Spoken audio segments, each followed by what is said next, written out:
Alright mga idol, yung simple content ba hinahanap mo? Tamang-tama yung pinuntahan mong video.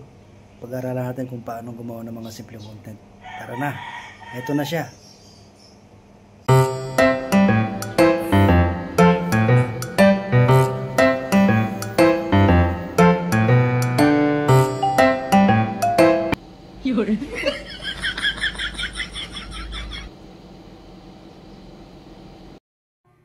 Alright, ito na yung tutorial kung paano yung palutang-lutang na baso.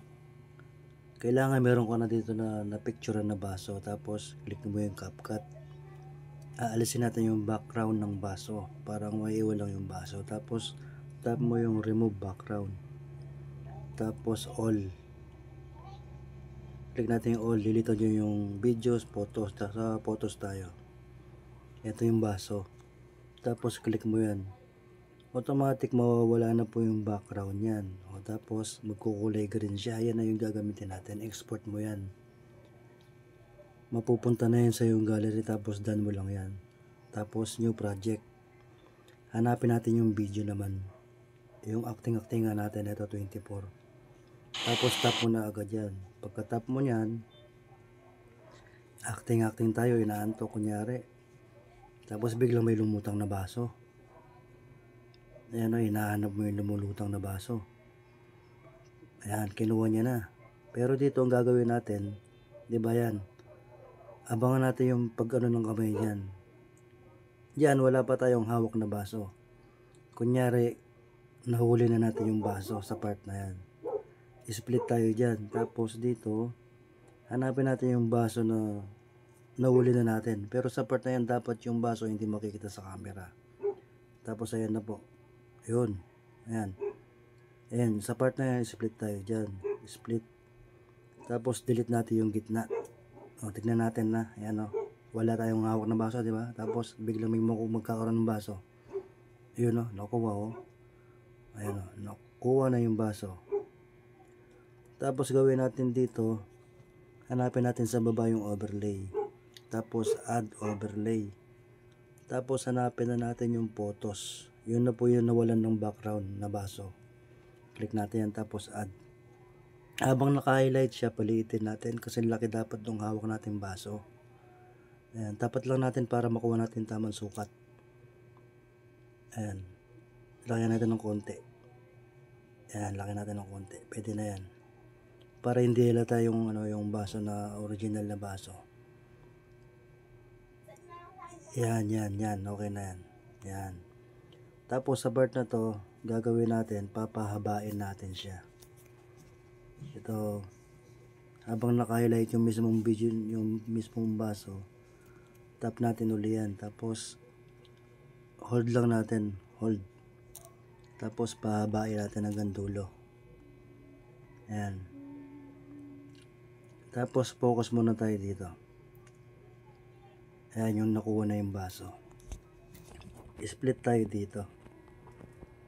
Tapos delete. Hindi na natin kailangan yung ano na to, yung sobra. Yan, focus tayo dyan. Yan yung nakuha niya yung, habang nakaganyan yung baso. Yan, tapos tap lang natin yan, yung mismong baso. Tapos plus, magkakaroon siyang diamond, yung kulay pula na yun. Tapos abante tayo dyan, unti-unti. Kung saan pumupunta yung mata natin, doon dapat pupunta yung baso. Ito, abante tayo, atras. Ayan, pumunta dito yung baso. Ulitan natin ng konti. Ayan, nandito yung baso. Andiyan yung mata niya eh. Tapos abante uli. Ayan, bumaba kunyari yung baso. Bumaba. Tapos abante uli. Habang inaabante nyo po yun, sumusunod yan, nagkakaroon ng diamond. O, pumunta daw yung baso doon. Doon nakatingin yung mata natin eh. O, tapos dito uli. Bumalik siya, bumalik. Ito na, ewan ko, nasa taas yan o sa baba. Bahala na po kayo dyan o. Dito na lang siguro yan, dyan banda o.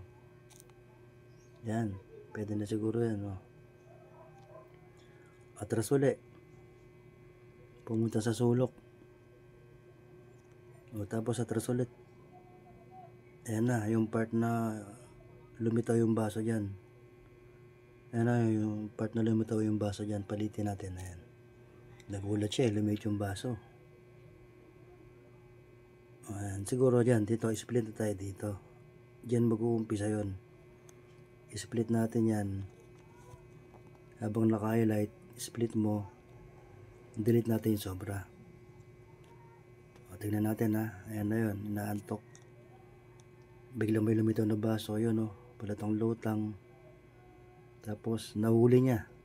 Ayun, pag nahuli niya na po, dito na tayo sa part na nasa sa inyo kung hanggang saan yung gusto nyo ano dyan. Sa akin, dito na lang sa approve. Yan, okay na yan. Tapos, delete na natin yung sobra. Tapos, yung ending, ganun din, delete na. Tapos, dito tayo, para mas maganda, bigyan natin ng sounds.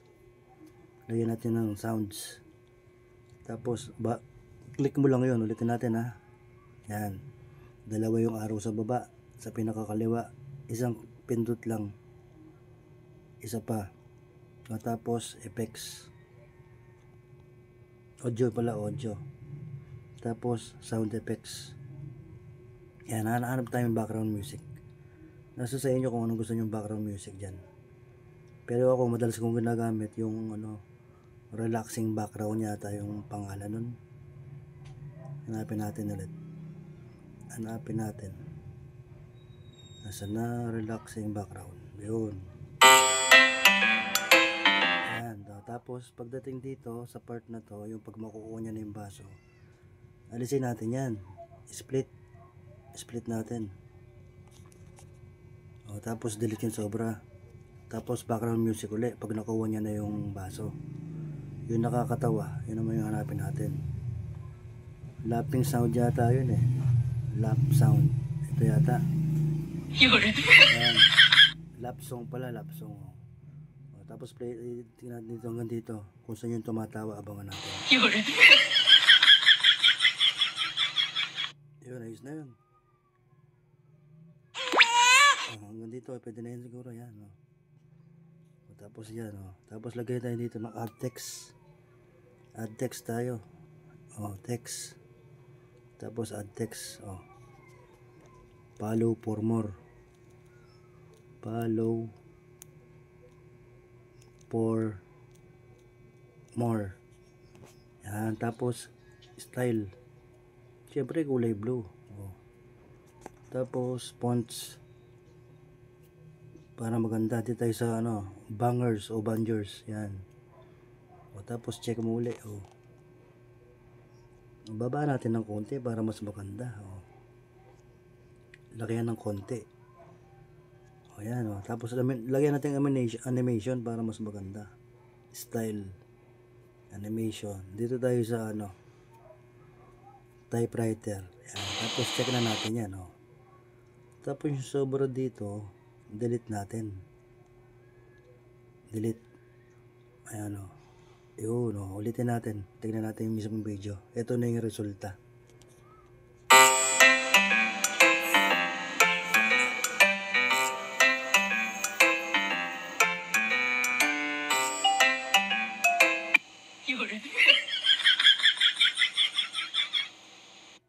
Ayos, diba? O, tapos, export mo na yan.